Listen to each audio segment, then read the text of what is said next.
Hi, this is Manjunath Amrutnavar and ನೀವು ನೋಡ್ತಾ ಇದ್ದೀರಾ ನನ್ನ official YouTube channel. Dear friends, Karnataka ಉಚ್ಚ ನ್ಯಾಯಾಲಯದಲ್ಲಿ ಗ್ರೂಪ್ ಡಿಗೆ ಸಂಬಂಧಪಟ್ಟ ಹಾಗೆ ಅನೇಕ ಹುದ್ದೆಗಳನ್ನು ಕಾಲ್ಫರ್ ಮಾಡಿದ್ದಾರೆ. ಈ ಹುದ್ದೆಗಳನ್ನು ಕಲ್ಯಾಣ ಕರ್ನಾಟಕಕ್ಕೆ ಒಂದಷ್ಟು ಹುದ್ದೆಗಳು ಮತ್ತು ಕಲ್ಯಾಣ ಕರ್ನಾಟಕವನ್ನು ಹೊರತುಪಡಿಸಿ ಇರತಕ್ಕಂಥ ಜಿಲ್ಲೆಗಳಿಗೆ ಇಂತಿಷ್ಟು ಹುದ್ದೆಗಳು ಅಂತ ಹೇಳಿ ಸಪ್ರೇಟಾಗಿಯೇ ಕಾಲ್ಫಾರ್ಮನ್ನು ಮಾಡಿದ್ದಾರೆ. ಸೊ ಈ ವಿಷಯದ ಕುರಿತು ಇನ್ ಡೀಟೇಲ್ ಆಗಿ ಈ ವಿಡಿಯೋದಲ್ಲಿ ಡಿಸ್ಕಸ್ ಮಾಡ್ತಾ ಹೋಗೋಣ. ಅದಕ್ಕೆ ಬೇಕಾದಂಥ ಕ್ರೈಟೇರಿಯಾ ಏನು, ವಯೋಮಿತಿ ಸಡಿಲಿಕೆ ಇದೆಯಾ ಇಲ್ವಾ, ಹಾಗೆ ಎಕ್ಸಾಮ್ ಯಾವ ರೀತಿ ಇರುತ್ತೆ, ಸೆಲೆಕ್ಷನ್ ಪ್ರೋಸೆಸ್ ಏನಿರುತ್ತೆ, ಈ ಎಲ್ಲ ವಿಷಯವನ್ನು ಕುರಿತು ಈ ವಿಡಿಯೋದಲ್ಲಿ ಡೀಟೇಲ್ ಆಗಿ ಡಿಸ್ಕಸ್ ಮಾಡ್ತಾ ಹೋಗೋಣ. ಅದಕ್ಕಿಂತ ಮುಂಚಿತವಾಗಿ ನಂದೊಂದು ರಿಕ್ವೆಸ್ಟ್ ಏನಂತ ಹೇಳಿದರೆ, ಯಾರೆಲ್ಲ ನನ್ನ ಚಾನಲ್ಗೆ ಹೊಸದಾಗಿ ವಿಸಿಟ್ ಮಾಡಿದ್ದೀರಿ ದಯವಿಟ್ಟು ಚಾನಲನ್ನು ಸಬ್ಸ್ಕ್ರೈಬ್ ಮಾಡ್ಕೊಳ್ಳಿ, ಬೆಲ್ ಬಟನ್ ಕ್ಲಿಕ್ ಮಾಡಿ ಅಲ್ಲಿ ಬರ್ತಕ್ಕಂಥ ಆಲ್ ಅನ್ನೋಂಥ ಆಪ್ಷನನ್ನು ಸೆಲೆಕ್ಟ್ ಮಾಡಿದರೆ ನಾವು ಮಾಡುವಂತಹ ರೆಗ್ಯುಲರ್ ಕ್ಲಾಸಸ್ಗಳು ಬಂದು ನಿಮಗೆ ನೋಟಿಫೈ ಆಗ್ತಾ ಇರುತ್ತೆ. ಹಾಗೆ ನಿಮ್ಮ ಎಲ್ಲ ಫ್ರೆಂಡ್ ಸರ್ಕಲ್ಗೂ ಕೂಡ ಈ ವಿಡಿಯೋನ ಶೇರ್ ಮಾಡಿ.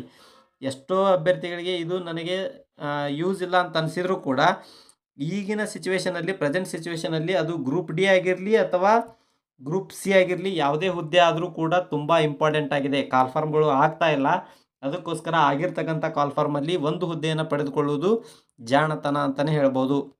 ಸೊ ಅದಕ್ಕೋಸ್ಕರ ಎಷ್ಟೋ ಅಭ್ಯರ್ಥಿಗಳಿಗೆ ತುಂಬ ನೀಡಿರುತ್ತೆ. ಅಂಥ ಅಭ್ಯರ್ಥಿಗಳಿಗೆ ಈ ವಿಡಿಯೋನ ಶೇರ್ ಮಾಡಿ. ಹಾಗೆ ನಿಮ್ಗೆ ಏನಾದರೂ ಡೌಟ್ಸ್ಗಳಿದ್ದರೆ ನಿಮ್ಮ ಡೌಟ್ಸ್ಗಳನ್ನು ಕಮೆಂಟ್ ಬಾಕ್ಸಲ್ಲಿ ಡ್ರಾಪ್ ಮಾಡಿ, ಅದಕ್ಕೆ ಸಂಬಂಧಪಟ್ಟ ಹಾಗೆ ಆನ್ಸರ್ ಕೊಡೋ ಪ್ರಯತ್ನವನ್ನು ಕೂಡ ನಾವು ಮಾಡ್ತಾ ಇದ್ದೀವಿ.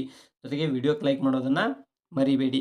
ಸೊ ನಾನು ಆವಾಗಲೇ ಹೇಳಿದೆ, ಕರ್ನಾಟಕ ಉಚ್ಚ ನ್ಯಾಯಾಲಯದಲ್ಲಿ ಗ್ರೂಪ್ ಡಿಗೆ ಸಂಬಂಧಪಟ್ಟ ಹಾಗೆ ಅನೇಕ ಹುದ್ದೆಗಳನ್ನು ಕಾಲ್ಫರ್ ಮಾಡಿದ್ದಾರೆ ಅಂತ ಹೇಳಿ.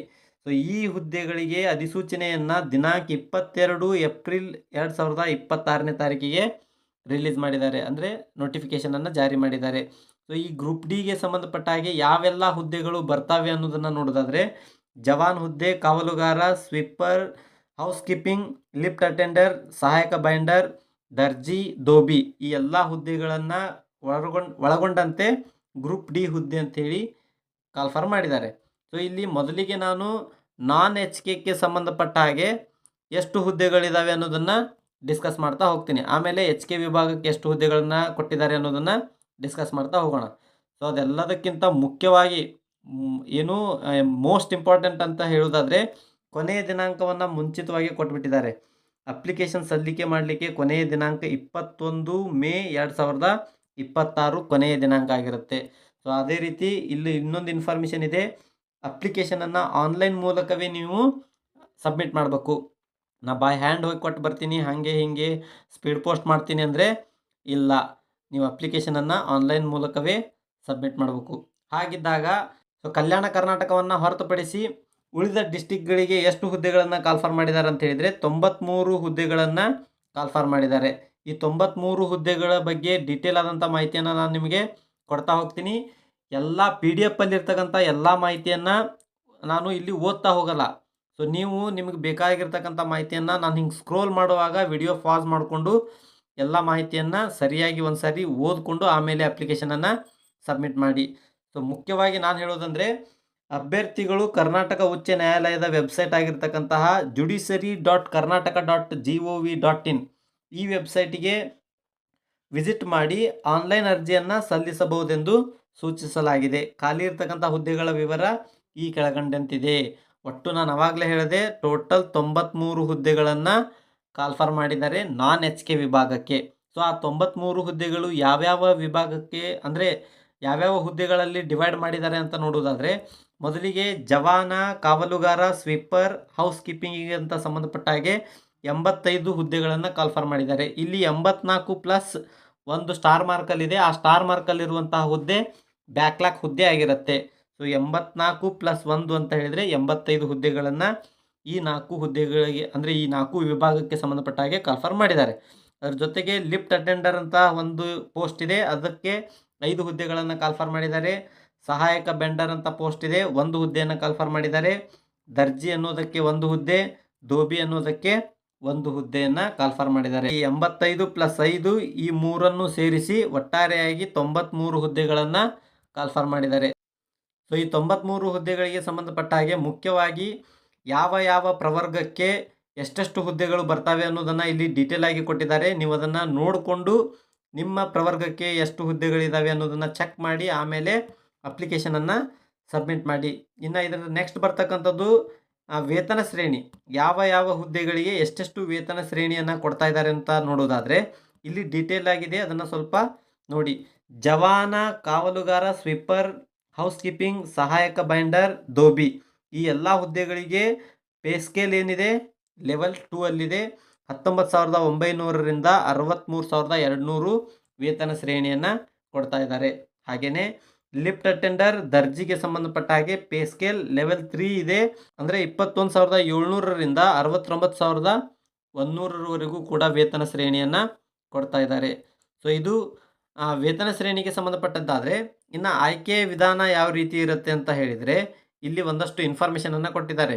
ಯಾವ ಯಾವ ಸಂದರ್ಭದಲ್ಲಿ ಏನೇನು ಚೇಂಜಸ್ಗಳಾಗಿವೆ ಆ ಎಲ್ಲ ಚೇಂಜಸ್ಗಳಿಗೆ ಸಂಬಂಧಪಟ್ಟ ಹಾಗೆ ನಾವು ಆಯ್ಕೆಯನ್ನು ಮಾಡ್ಕೊಳ್ತೀವಿ ಅಂತ ಹೇಳಿ. ಅದರಲ್ಲಿ ಮುಖ್ಯವಾಗಿ ಏನು ವಯೋಮಿತಿ ಸಡಿಲಿಕೆಯನ್ನು ಕೊಟ್ಟಿದ್ದಾರಲ್ವ 5 ವರ್ಷದವರೆಗೆ, ಆ ವಿಷಯಕ್ಕೆ ಸಂಬಂಧಪಟ್ಟ ಹಾಗೆ ಮಾಹಿತಿ ಇಲ್ಲಿದೆ. ದಿನಾಂಕ 29/1/2026ಕ್ಕೆ ವಯೋಮಿತಿಯಲ್ಲಿ 5 ವರ್ಷಗಳ ಸಡಿಲಿಕೆಯನ್ನು ನೀಡುವ ಬಗ್ಗೆ ಇದು ಒಂದು ಬಾರಿ ಮಾತ್ರ ಅನ್ವಯವಾಗುತ್ತೆ. ಅಂದರೆ ಈಗೇನು ಕಾಲ್ಫಾರ್ಮ್ ಆಗಿದೆ ಅಲ್ವಾ, ಈ ಕಾಲ್ಫಾರ್ಮಿಗೆ ಮಾತ್ರ ಇದು ಅನ್ವಯವಾಗುತ್ತೆ ಅಂತ ಹೇಳಿದ್ದಾರೆ.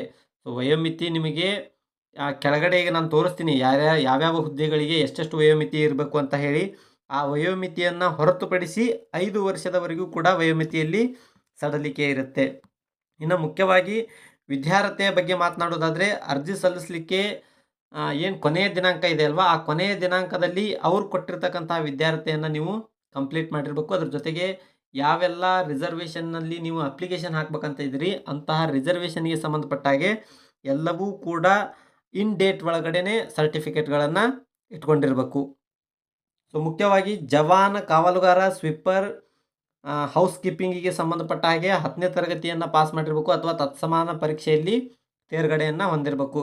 ಅದೇ ರೀತಿ ಲಿಫ್ಟ್ ಅಟೆಂಡರ್ಗೆ ಸಂಬಂಧಪಟ್ಟ ಹಾಗೆ 10ನೇ ತರಗತಿ ಅಥವಾ ತತ್ಸಮಾನ ಪರೀಕ್ಷೆಯಲ್ಲಿ ತೇರ್ಗಡೆ ಹೊಂದಿರಬೇಕು ಮತ್ತು ಲಿಫ್ಟ್ ಮೆಕ್ಯಾನಿಸಮಲ್ಲಿ ಅನುಭವವನ್ನು ಪಡ್ಕೊಂಡಿರಬೇಕು. ಇದು ಸ್ವಲ್ಪ ಗಮನವಿರಲಿ. ಲಿಫ್ಟ್ ಅಟೆಂಡರ್ ಹುದ್ದೆಗಳಿಗೆ ಅರ್ಜಿ ಸಲ್ಲಿಸಬೇಕಾದ್ರೆ ಲಿಫ್ಟ್ ಮೆಕ್ಯಾನಿಸಮಲ್ಲಿ ಅನುಭವವನ್ನು ಹೊಂದಿರಬೇಕು ಅಂತ ಹೇಳ್ತಾ ಇದ್ದಾರೆ. ಅದೇ ರೀತಿ ಸಹಾಯಕ ಬೈಂಡರ್ ಹುದ್ದೆಗೆ 10ನೇ ತರಗತಿ ಅಥವಾ ತತ್ಸಮಾನ ಪರೀಕ್ಷೆಯಲ್ಲಿ ಪಾಸ್ ಆಗಿರಬೇಕು. ಜೊತೆಗೆ ಬೈಂಡಿಂಗ್ ಕೆಲಸದಲ್ಲಿ 2 ವರ್ಷದ ಅನುಭವವನ್ನು ಹೊಂದಿರಬೇಕು.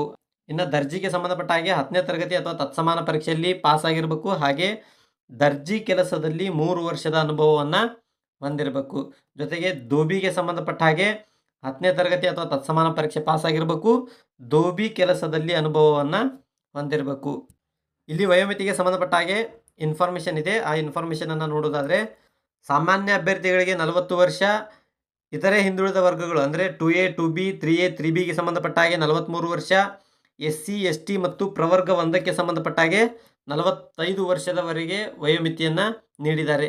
ಇದನ್ನು ಹೊರತುಪಡಿಸಿ ಏನಿವಾಗ ಒಂದು ಬಾರಿ ವಯೋಮಿತಿ ಸಡಿಲಿಕೆಯನ್ನು ಕೊಟ್ಟಿದ್ದಾರೆ 5 ವರ್ಷದವರೆಗೆ, ಅದು ಕೂಡ ಇದಕ್ಕೆ ಅಪ್ಲೈ ಆಗುತ್ತೆ. ಫಾರ್ ಎಕ್ಸಾಂಪಲ್ 40 ವರ್ಷ ಇರೋದು 45 ವರ್ಷ ಆಗುತ್ತೆ, 43 ವರ್ಷ ಇರೋದು 48 ವರ್ಷ ಆಗುತ್ತೆ, 45 ವರ್ಷ ಇರೋದು 50 ವರ್ಷ ಆಗುತ್ತೆ. ಸೊ ಹಾಗಾಗಿ ಸ್ವಲ್ಪ ಗಮನದಲ್ಲಿಟ್ಟುಕೊಂಡೇ ಅಪ್ಲಿಕೇಶನನ್ನು ಸಲ್ಲಿಕೆ ಮಾಡಿ. ಇನ್ನು ಅರ್ಜಿ ಶುಲ್ಕದ ಬಗ್ಗೆ ಮಾತನಾಡೋದಾದರೆ ಸಾಮಾನ್ಯ ಅಭ್ಯರ್ಥಿಗಳಿಗೆ 200 ರೂಪಾಯಿ, ಇತರೆ ಹಿಂದುಳಿದ ಪ್ರವರ್ಗಗಳು ಅಂದರೆ 2A, 2B, 3A, 3Bಗೆ ಸಂಬಂಧಪಟ್ಟ ಹಾಗೆ ಅದಕ್ಕೂ ಕೂಡ 200 ರೂಪಾಯಿಯನ್ನು ಅರ್ಜಿ ಶುಲ್ಕವನ್ನಾಗಿ ವಿಧಿಸಿದ್ದಾರೆ. ಜೊತೆಗೆ SC, STಗೆ ಸಂಬಂಧಪಟ್ಟ ಹಾಗೆ ಮತ್ತು ಪ್ರವರ್ಗ 1 ಹಾಗೆ ಪರ್ಸನ್ ವಿತ್ ಡಿಸೆಬಿಲಿಟಿ ಅವರಿಗೆ ಅರ್ಜಿ ಶುಲ್ಕ 100 ರೂಪಾಯಿಯನ್ನು ಮಾತ್ರ ಇಟ್ಟಿದ್ದಾರೆ. ಇದರ ಅರ್ಥ ಇಷ್ಟೇ, GM ಮತ್ತು 2A, 2B, 3A, 3Bಗೆ ಸಂಬಂಧಪಟ್ಟ ಹಾಗೆ 200 ರೂಪಾಯಿ, SC, ST ಮತ್ತು ಇತರೆ ಪ್ರವರ್ಗ 1ರಲ್ಲಿ ಬರ್ತಕ್ಕಂಥ ಅಭ್ಯರ್ಥಿಗಳು ಹಾಗೂ ಡಿಸೆಬಿಲಿಟಿಯನ್ನು ಹೊಂದಿರತಕ್ಕಂಥ ಅಭ್ಯರ್ಥಿಗಳಿಗೆ 100 ರೂಪಾಯಿಯನ್ನು ಅರ್ಜಿ ಶುಲ್ಕವನ್ನಾಗಿ ನಿಗದಿಪಡಿಸಲಾಗಿದೆ. ಇನ್ನು ಇಲ್ಲಿ ಕೊಟ್ಟಿರ್ತಕ್ಕಂತಹ ವಿಶೇಷ ಸೂಚನೆಗಳನ್ನು ನೀವು ಸ್ವಲ್ಪ ಡೀಟೇಲ್ ಆಗಿ ಓದ್ತಾ ಹೋಗಿ. ಹಾಗೆಯೇ ನೇಮಕಾತಿಗೆ ಸಂಬಂಧಪಟ್ಟ ಹಾಗೆ ಮಾತನಾಡುವುದಾದರೆ ಮೊದಲಿಗೆ ಅರ್ಹತಾ ಪರೀಕ್ಷೆಯನ್ನು ಇಡ್ತೀವಿ ಅಂತ ಹೇಳ್ತಾ ಇದ್ದಾರೆ. ಸೊ ಅರ್ಹತಾ ಪರೀಕ್ಷೆಯಲ್ಲಿ ಪಡೆದ ಅಂಕಗಳನ್ನು ಆಧಾರವಾಗಿಟ್ಟುಕೊಂಡು ಆಮೇಲೆ ಏನು ಮೀಸಲಾತಿಗಳಿರ್ತಾವಲ್ವ ಅದು ಎಲ್ಲ ರೀತಿಯಾದಂಥ ಮೀಸಲಾತಿಗೂ ಸಂಬಂಧಪಟ್ಟ ಹಾಗೆ ಮೀಸಲಾತಿಗಳನ್ನು ನೋಡಿಕೊಂಡು ಎಲ್ಲ ಒಂದು ಲಿಸ್ಟ್ ರೆಡಿ ಮಾಡಿಕೊಂಡು ಆಮೇಲೆ ಸಂದರ್ಶನಕ್ಕೆ ಆಯ್ಕೆಯಾದ ಅಭ್ಯರ್ಥಿಗಳ ಪಟ್ಟಿಯನ್ನು ಅರ್ಹತೆಯ ಆಧಾರದ ಮೇಲೆ ಸಿದ್ಧಪಡಿಸಲಾಗುವುದು ಅಂತ ಹೇಳ್ತಾ ಇದ್ದಾರೆ. ಅಂದರೆ ಮೊದಲು ಎಕ್ಸಾಮ್ ಇರುತ್ತೆ, ಎಕ್ಸಾಮಿನ ನಂತರದಲ್ಲಿ ಸಂದರ್ಶನವನ್ನು ಕೈಗೊಳ್ತಾರೆ. ಸೊ ಖಾಲಿ ಇರ್ತಕ್ಕಂತಹ ಒಟ್ಟು ಹುದ್ದೆಗಳ 10 ಪಟ್ಟು ಸಂಖ್ಯೆಗೆ ಸಂದರ್ಶನವನ್ನು ಕರೀತಾರೆ. ಅಂದರೆ ಒಂದು ಹುದ್ದೆಗೆ 10 ಜನ ಅಭ್ಯರ್ಥಿಗಳನ್ನು ಇಂಟರ್ವ್ಯೂವಿಗೆ ಕರೆಯುವಂಥದ್ದು. ಅದರ ಜೊತೆಗೆ ಸಂದರ್ಶನಕ್ಕೆ 10 ಅಂಕಗಳನ್ನು ನಿಗದಿಪಡಿಸಲಾಗಿರುತ್ತೆ. ಸೊ ಇಂಟರ್ವ್ಯೂವಲ್ಲಿ ನಿಮಗೆ 10 ಅಂಕಗಳನ್ನು ನೀಡ್ತಾರೆ. ಅದರ ಜೊತೆಗೆ ಸಾಮಾನ್ಯ ಸೂಚನೆಗಳು ಅಂತ ಹೇಳಿ ಒಂದಷ್ಟು ಮಾಹಿತಿಯನ್ನು ಕೊಟ್ಟಿದ್ದಾರೆ. ಆ ಎಲ್ಲ ಮಾಹಿತಿಗಳನ್ನು ನೀವು ನೀಟಾಗಿ ಓದ್ಕೋಬೇಕು. ಮುಖ್ಯವಾಗಿ ನಾನು ಆವಾಗಲೇ ಹೇಳಿದೆ, ಅಪ್ಲಿಕೇಶನನ್ನು ಆನ್ಲೈನ್ ಮೂಲಕವೇ ಹಾಕಬೇಕು. ಇಲ್ಲಿರ್ತಕ್ಕಂಥ ವೆಬ್ಸೈಟಿಗೆ ಹೋಗಿ ಅಪ್ಲಿಕೇಶನನ್ನು ಫಿಲಪ್ ಮಾಡಿ ಹಾಕಬೇಕು. ಇದರ ಜೊತೆಗೆ ಅರ್ಜಿ ಶುಲ್ಕವನ್ನು ಕೂಡ ನೀವು ಆನ್ಲೈನ್ ಮುಖಾಂತರವೇ ಪೇ ಮಾಡಬೇಕು. ನಾನು ಆವಾಗಲೇ ಹೇಳಿದೆ, ಎಲ್ಲ ಮಾಹಿತಿಯನ್ನು ಡೀಟೇಲಾಗಿ ಓದಿಕೊಂಡು ಅಪ್ಲಿಕೇಶನನ್ನು ಹಾಕಿ. ಇಲ್ಲಿ ಸ್ಕ್ರೋಲ್ ಮಾಡ್ತಾ ಹೋಗ್ತಾ ಇದ್ದೀನಿ, ನೀವು ವಿಡಿಯೋ ಪಾಸ್ ಮಾಡಿಕೊಂಡು ಆ ಎಲ್ಲ ಮಾಹಿತಿಯನ್ನು ಡೀಟೇಲಾಗಿ ಓದ್ಕೊಳ್ಳಿ. ಸೊ ಇದಷ್ಟು ಕಲ್ಯಾಣ ಕರ್ನಾಟಕವನ್ನು ಹೊರತುಪಡಿಸಿ ಇರ್ತಕ್ಕಂಥ ಹುದ್ದೆಗಳ ಬಗ್ಗೆ ಮಾಹಿತಿ ಆಯಿತು. ಈಗ ಇದೇ PDF ಅಲ್ಲಿ ಕೆಳಗಡೆ ನಾನು HK ವಿಭಾಗಕ್ಕೆ ಅಂದರೆ ಕಲ್ಯಾಣ ಕರ್ನಾಟಕ ವಿಭಾಗಕ್ಕೆ ಸಂಬಂಧಪಟ್ಟ ಹಾಗೆ ಎಷ್ಟು ಹುದ್ದೆಗಳನ್ನು ಕಾಲ್ಫರ್ ಮಾಡಿದ್ದಾರೆ ಅನ್ನೋದನ್ನು ತೋರಿಸ್ತಾ ಹೋಗ್ತೀನಿ. ಅದ್ರ ಬಗ್ಗೆ ಮಾಹಿತಿಯನ್ನು ಈ ಹಂತದಲ್ಲಿ ನೋಡ್ಕೋಬೋದು ನೀವು. ಸೊ ಇಲ್ಲಿ ಸ್ಪಷ್ಟವಾಗಿ ಕೊಟ್ಟಿದ್ದಾರೆ, ಕಲ್ಯಾಣ ಕರ್ನಾಟಕಕ್ಕೆ ಸಂಬಂಧಪಟ್ಟ ಹಾಗೆ ಈ ಹುದ್ದೆಗಳನ್ನು ತುಂಬಿಕೊಳ್ತಾ ಇದ್ದೀವಿ ಅಂತ ಹೇಳಿ. ಸೊ ಇದಕ್ಕೂ ಕೂಡ 21 ಮೇ 2026 ಕೊನೆಯ ದಿನಾಂಕ ಆಗಿರುತ್ತೆ ಆನ್ಲೈನ್ ಥ್ರೂ ಅಪ್ಲಿಕೇಶನ್ ಸಲ್ಲಿಕೆ ಮಾಡಲಿಕ್ಕೆ. ಎಷ್ಟು ಹುದ್ದೆಗಳನ್ನು ತುಂಬಿಕೊಳ್ತಾ ಇದ್ದಾರೆ ಸರ್ ಅಂತ ಕೇಳಿದರೆ 8 ಹುದ್ದೆಗಳನ್ನು ತುಂಬಿಕೊಳ್ತಾ ಇದ್ದಾರೆ. ಸೊ 8 ಹುದ್ದೆಗಳು ಯಾವ ಹುದ್ದೆಗಳು ಅಂತ ಕೇಳೋದಾದರೆ ಇಲ್ಲಿದೆ ನೋಡಿ, ಜವಾನ್, ಸ್ವೀಪರ್ ಮತ್ತು ಹೌಸ್ ಕೀಪಿಂಗಿಗೆ ಸಂಬಂಧಪಟ್ಟ ಹಾಗೆ ಒಟ್ಟು 8 ಹುದ್ದೆಗಳನ್ನು ತುಂಬಿಕೊಳ್ತಾ ಇದ್ದಾರೆ. ಸೊ ಈ 8 ಹುದ್ದೆಗಳ ಬಗ್ಗೆ ನಾನು ಮತ್ತೊಮ್ಮೆ ಡೀಟೇಲ್ ಆಗಿ ಡಿಸ್ಕಸ್ ಮಾಡ್ತಾ ಹೋಗಲ್ಲ. ಈಗೇನು ಮೇಲ್ಗಡೆ ಮಾಹಿತಿಯನ್ನು ಡಿಸ್ಕಸ್ ಮಾಡಿದ್ದೀನಿ, ಅದೇ ಎಲ್ಲ ರೂಲ್ಸ್ ಆ್ಯಂಡ್ ರೆಗ್ಯುಲೇಷನ್ಸ್ ಮತ್ತು ಕ್ರೈಟೇರಿಯಾಗಳು ಈ ಹುದ್ದೆಗಳಿಗೂ ಕೂಡ ಅನ್ವಯಿಸುತ್ತೆ. ಬಟ್ ಇದು ಕಲ್ಯಾಣ ಕರ್ನಾಟಕಕ್ಕೆ ಸಂಬಂಧಪಟ್ಟಂತಹ ಹುದ್ದೆಗಳು, ಇದೊಂದೇ ಡಿಫ್ರೆನ್ಸ್ ಇದರಲ್ಲಿ. ಬಾಕಿ ಎಲ್ಲವೂ ಕೂಡ ಸೇಮ್ ಆಗಿರುತ್ತೆ. ಹಾಗೆಯೇ ಈ 8 ಹುದ್ದೆಗಳನ್ನು ಯಾವ್ಯಾವ ಪ್ರವರ್ಗಕ್ಕೆ ಕೊಟ್ಟಿದ್ದಾರೆ ಅನ್ನೋದನ್ನು ಇಲ್ಲಿ ಕೊಟ್ಟಿದ್ದಾರೆ. ಆ ಪ್ರವರ್ಗಕ್ಕೆ ಸಂಬಂಧಪಟ್ಟ ಹಾಗೆ ನೋಡಿಕೊಂಡು ನೀವು ಅಪ್ಲಿಕೇಶನನ್ನು ಸಲ್ಲಿಕೆ ಮಾಡಿ. ಇದಕ್ಕೂ ಇದೇನು PDF ಇದೆಯಲ್ವಾ, ಇದನ್ನು ಕೂಡ ನಾನು ಸ್ಕ್ರೋಲ್ ಮಾಡ್ತಾ ಹೋಗ್ತೀನಿ. ನೀವು ಆ PDF ವಿಡಿಯೋನ ಪಾಸ್ ಮಾಡಿಕೊಂಡು PDF ಅಲ್ಲಿರ್ತಕ್ಕಂಥ ಎಲ್ಲ ಮಾಹಿತಿಯನ್ನು ಪಡೆದುಕೊಳ್ಬೋದು. ವಯೋಮಿತಿ ಆಗಿರ್ಬೋದು, ವಿದ್ಯಾರ್ಥಿ ಆಗಿರ್ಬೋದು, ಅರ್ಜಿ ಶುಲ್ಕ ಆಗಿರ್ಬೋದು, ಎಲ್ಲವೂ ಕೂಡ ಈಗೇನು ಮೇಲ್ಗಡೆ ಡಿಸ್ಕಸ್ ಮಾಡಿದ್ದೀವಿ ಆ ಎಲ್ಲ ನಿಯಮಗಳು ಕೂಡ ಇದಕ್ಕೂ ಅನ್ವಯವಾಗ್ತವೆ. ಆನ್ಲೈನ್ ಮುಖಾಂತರವೇ ನೀವು ಅಪ್ಲಿಕೇಶನ್ ಹಾಕಬೇಕು. ಆನ್ಲೈನ್ ಮುಖಾಂತರವೇ ನೀವು ಅಪ್ಲಿಕೇಶನ್ ಫೀಸನ್ನು ಕೂಡ ಪೇ ಮಾಡಬೇಕಾಗತ್ತೆ. ಸೊ ಹಾಗಾಗಿ ವೆಬ್ಸೈಟಿಗೆ ವಿಸಿಟ್ ಮಾಡಿ PDF ಡೌನ್ಲೋಡ್ ಮಾಡಿಕೊಂಡು ಒಂದು ಸಾರಿ ನೀಟಾಗಿ ಕುಂತ್ಕೊಂಡು 10 ನಿಮಿಷ ಅದಕ್ಕೆ ಟೈಮ್ ಸ್ಪೆಂಡ್ ಮಾಡಿ. ಎಲ್ಲೆಲ್ಲೂ ಟೈಮ್ ಸ್ಪೆಂಡ್ ಮಾಡೋ ಬದಲು ಈ ವಿಷಯಕ್ಕೆ ಒಂದು 10 ರಿಂದ 15 ನಿಮಿಷ ಟೈಮ್ ಸ್ಪೆಂಡ್ ಮಾಡಿ ನೀಟಾಗಿ ಓದಿಕೊಂಡು ಆಮೇಲೆ ಅಪ್ಲಿಕೇಶನ್ ಹಾಕೋದು ತುಂಬ ಒಳ್ಳೆಯದು. ಸೊ ಇದಷ್ಟು ಇವತ್ತಿನ ವಿಷಯವಾಗಿತ್ತು. ಇನ್ನು ಇದೇ ರೀತಿ ಇನ್ನೊಂದು ವಿಷಯದೊಂದಿಗೆ ಮತ್ತೊಂದು ಹೊಸ ವಿಡಿಯೋದಲ್ಲಿ ಮೀಟ್ ಮಾಡೋಣ. ಅಲ್ಲಿವರೆಗೂ ಬಾಯ್, ಹ್ಯಾವ್ ಅ ನೈಸ್ ಡೇ.